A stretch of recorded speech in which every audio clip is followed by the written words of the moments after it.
guys, welcome to Mooo. Thank you. It's great to have you.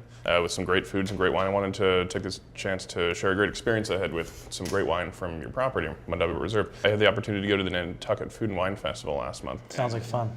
It was a good time. A couple of the best bottles that I saw were bottles from 1982 Bordeaux First Growth.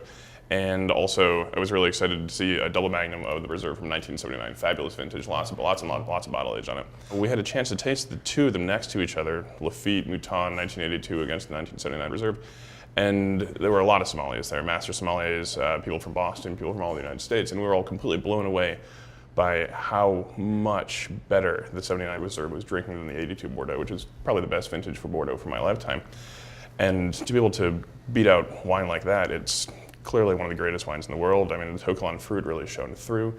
It was really rich and robust still at that point in its life. We were really impressed and really surprised with it. It was one of the coolest wine experiences I've ever had. It was very, very cool. Well, thank you. Thanks for the support. I love hearing stories like that. It makes what we do a lot more fun. Yeah, so I feel really fortunate to be here. Thanks for having me. We're really trying to be pioneers for Mr. Mondavi, he was really the true visionary for Napa Valley as a whole, especially our To Kalon Vineyard. We've been making fruit since 1966 off the To Kalon Vineyard, and there's actually been vines planted since the 1800s. So Mr. Mondavi really understood and did a lot of research on To Kalon and Oakville, and realized that was really kind of the grand cru of California. Makes my job a lot easier with beautiful fruit like that. And I hope, with my first vintage was 2012. Hoping 50 years that wine tastes like the 1979 that you had. I think that's what makes wine fun. The history, it kind of all ties back into kind of what we're trying to do is have fun, have a sense of place, have a terroir focused wine, and it's a fun place to be. And I love hearing stories like that.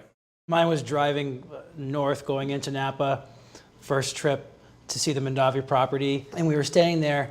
We were tasting some wine, and we just looked around, and we all looked at each other. We said, wow, everyone thought of this property so highly that they chose to make their investments around this particular winery and this particular vineyard. So really, really cool. I love taking somms out there and showing them the soil and walking through kind of the historic sites of To Kalon that, Mr. Mondavi, we own 450 acres of it. It's a big percentage. It's almost the whole west half of Oakville, and I love taking people out there and showing them the soil because it's so unique. It's like 90% gravel, really well drained, and you put your hands in the soil and it feels right out there. It really translates well into the wine. There's power, there's structure, and I think when you're out there and you take people who know wine, who are passionate about wine, they're like, oh my gosh, this site is like almost religious being out there. I carry this wine on my wine list as a steakhouse. Obviously, I should.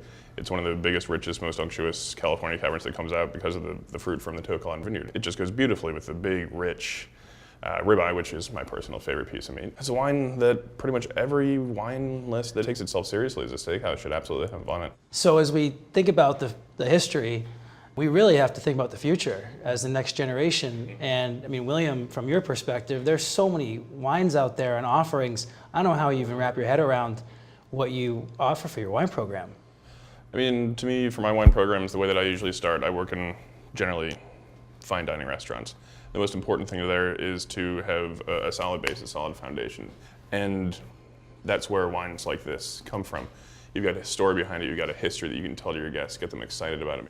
Like the wine has to have a soul, and I think you feel that in our wines. We are stewards of the land. We need to carry on his tradition, Mr. Mondavi, carry on what he did and how he was so instrumental in Napa Valley. We continually do research. How can we improve our wines? And that's something for me, what makes winemaking fun is how can we get better? At the end of the day, we want to have a wine that has a sense of place and a soul, and I think that's my job.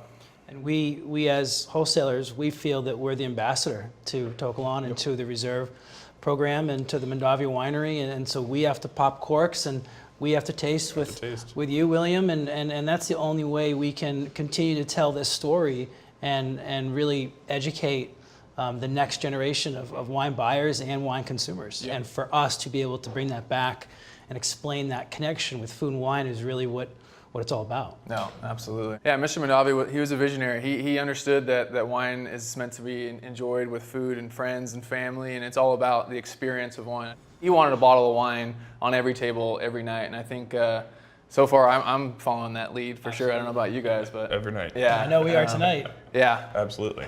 Well, guys, I'll drink to that. Cheers. Absolutely. Cheers. Good friends, good wine.